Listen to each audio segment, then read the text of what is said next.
Faz muitos anos que eu trabalho na indústria mecânica. Mas assim mesmo, até hoje, às vezes eu paro, olho e fico pensando: como será que o homem conseguiu extrair da natureza essa coisa tão maravilhosa que é o aço? Como se transformam aqueles pedaços de minério de ferro nesse produto tão nobre, tão útil, tão bonito? Bom, para nossa sorte, esse é o tema da nossa teleaula de hoje. Você vai conhecer a alquimia da produção do aço dentro dos conversores, que são os fornos que trabalham com injeção de ar diretamente sobre o ferro gusa. E vai conhecer também os fornos elétricos que transformam sucata em aço. Agora preste bastante atenção que você vai ouvir uma palavra-chave na produção do aço. Está preparado? Então lá vai. Oxidação. Já tinha ouvido falar, não é? Pois é. A oxidação desempenha um papel muito importante na hora de fabricar o aço.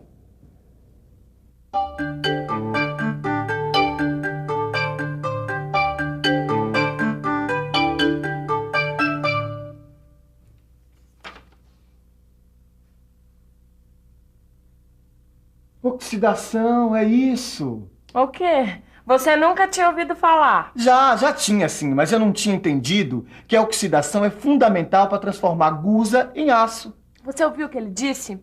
A oxidação é fundamental para transformar o gusa em aço. Neuza, você já tinha estudado como que acontece esse processo de oxidação? Bom, para falar a verdade, ainda não. Então vamos nessa, viu? Porque se a gente não aprender como acontece esse processo de oxidação, a gente não vai entender direito como que é a produção do aço. E se a gente não aprender como que é a produção do aço, a gente não vai dominar bem os materiais. Se a gente não dominar os materiais, a gente não vai ter condições de construir o nosso kart. Então, oxidação já! A oxidação é a combinação do metal e das suas impurezas com o oxigênio. Mas que impurezas do metal são essas? Como você já sabe, o ferro gusa tem grandes quantidades de carbono e de impurezas normais, como o silício, o enxofre, o fósforo e o manganês. Agora, quando o oxigênio entra em contato com o metal, a concentração dessas impurezas diminui e aí o material fica mais resistente e mais dúctil. Mas até descobrir isso, os pesquisadores queimaram as pestanas. Agora fique por dentro de como o oxigênio entrou na história do aço. A ideia de reduzir as impurezas injetando oxigênio no metal dentro do forno foi apresentada por dois engenheiros simultaneamente, Henry Bessemer, inglês, e William Kelly, americano, no ano de 1847. Esse processo permitiu a produção de aço em grandes quantidades. A produção do aço com injeção de ar ou oxigênio acontece em fornos especiais chamados conversores. Você vai conhecer agora os três principais tipos de conversores. São eles o conversor Bessemer, o conversor Thomas e o conversor LD, que é a abreviatura de Linz-Donawitz.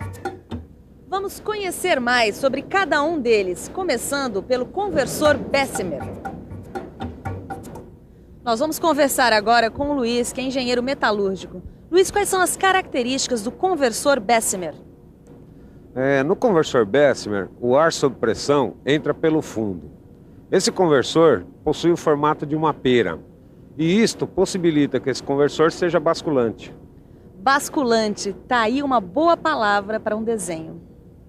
O conversor Bessemer é basculante, quer dizer, ele é montado sobre eixos, que permitem que ele vire para a posição horizontal para a carga do gusa e volte à vertical para a produção do aço. Outra característica da produção do aço no conversor Bessemer é que ele não precisa de combustível, certo? Certo. Nesse conversor, as altas temperaturas são conseguidas através de reações químicas. O oxigênio do ar injetado no gusa líquido combina com o ferro, formando o óxido de ferro. O óxido de ferro, por sua vez, combina com o silício, com o manganês e com o carbono, eliminando essas impurezas. Este processo dura cerca de 20 minutos. Gente, esse conversor Bessemer é fogo mesmo, hein? Já pensou fazer tudo isso em 20 minutos e ainda por cima sem usar combustível? Mas esse não é o único conversor, não. O conversor Thomas, que também é basculante, funciona de uma maneira bem parecida. Vamos dar uma olhada no conversor Thomas. O conversor Thomas também usa ar no processo. A diferença é que ele tem um revestimento que aceita alto teor de fósforo no ferro gusa. É isso? É isso. Esse revestimento também, ele resiste bem a ataques de escórias à base de cal. A desvantagem desse conversor é que ele não elimina o enxofre. E o refratário à base de dolomita também é atacado pelo silício. Quer dizer então que no conversor Thomas, o ferro gusa deve ter baixo teor de silício, certo? Exatamente. Esse conversor também é quente, hein, Edgar? Agora tem aquele outro que a gente ainda vai ver. Como é que ele chama mesmo? Peraí. Conversor LD. Ele também funciona à base de injeção do oxigênio no gusa líquido, como os outros. Só que ele injeta o oxigênio pela parte de cima do conversor. O conversor LD tem uma carcaça de aço revestida com materiais refratários. Agora, como é a injeção de oxigênio nesse conversor? Esse conversor ele tem uma lança metálica feita com tubos de aço com um bocal de cobre. Esta lança injeta oxigênio puro na superfície do gusa líquido. A temperatura na zona de impacto pode chegar a 3.000 graus Celsius. E é verdade que essa alta temperatura acelera as reações de oxidação do gusa? Esse conversor ele tem alta capacidade de produção, é fácil de operar e também não usa combustível. Muito obrigada. Mas os conversores também têm algumas desvantagens. Eles perdem metal na queima, causam a formação de óxidos de ferro e gases e também esses conversores não transformam sucata.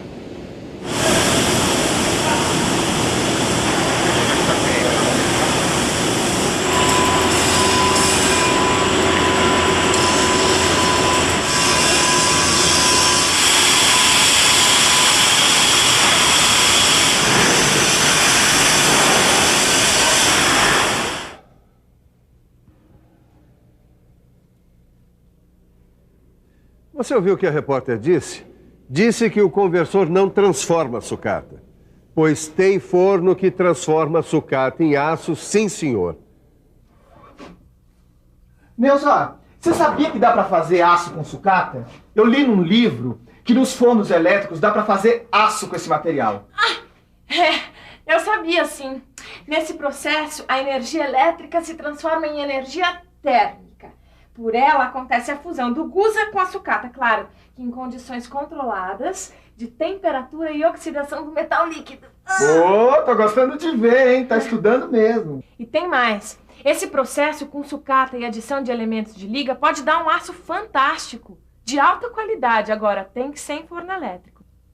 Então vamos estudar os fornos elétricos. Existem dois tipos básicos de fornos elétricos, o forno a arco elétrico e o forno de indução. Vamos conhecer cada um deles. Esse aí é o forno a arco elétrico. Ele tem uma carcaça de aço feita com chapas bem grossas e um fundo abaulado, como aqueles copos de cristal grosso. Vamos conhecer como é o esquema do forno a arco elétrico por dentro. Por dentro, este forno tem revestimento de material refratário. Na abóboda, bem em cima, ficam os eletrodos, que junto com a carga metálica formam o arco elétrico. A carga do forno a arco elétrico é basicamente sucata e fundente à base de cal. E durante o processo acontecem algumas reações químicas, como a oxidação, a desoxidação e a dessulfuração. Você vai conhecer melhor essas reações químicas estudando no seu livro, porque agora nós vamos dar uma olhada rápida num outro forno que só processa sucata, o forno de indução. Este forno tem um estômago de avestruz, processa tudo. Ele tem um gerador com motor de acionamento, bateria de condensadores e uma câmara de aquecimento. Olha só como ele funciona. Repare, a câmara de aquecimento também é basculante. A bobina de indução fica na sua parte externa. O cadinho é feito de massa refratária socada nessa câmara. A sucata se funde pelo calor produzido pela própria carga. Depois que a fusão se completa, quando a temperatura desejada é conseguida, adiciona-se cálcio, silício e alumínio, que são os desoxidantes do processo. A produção do aço nos fornos elétricos tem algumas vantagens. A operação é mais flexível, as temperaturas são altas, existe um controle rigoroso da composição química e melhor aproveitamento térmico. E também não há os problemas da combustão. Mas também existem algumas desvantagens nos fornos elétricos. O custo operacional é mais alto e a capacidade de produção menor. Neuzinha, vamos comprar o aço para o nosso kart produzido num forno elétrico ou num conversor? Edgar, eu acho que ainda não dá para saber isso, não. Claro que dá, vamos comprar produzido num forno elétrico, que além de aproveitar a sucata, é muito mais ecológico. Eu acho que antes de mais nada, a gente tem que dar uma boa estudada nessa aula, fazendo todos os exercícios do livro. Faça isso você também. Assim dá para pensar nos processos de produção de aço com muito mais base. Mas antes disso, vamos fazer uma revisão da nossa teleaula de hoje. E atenção, se liga aí, que é hora da revisão. Na teleaula de hoje, você viu a importância da descoberta do processo de oxidação para a fabricação do aço. Você conheceu os 3 tipos de fornos onde esse processo se realiza, os chamados conversores Bessemer, Thomas e LD. E conheceu os fornos elétricos, um que funciona a arco elétrico e o outro de indução. Se você quer ficar por dentro das características de cada um desses fornos, dê uma boa olhada na sua aula, no seu livro. Assim, quando nos encontrarmos aqui na próxima teleaula, você vai estar tinindo para aprender mais coisas sobre materiais. Até mais, um abraço.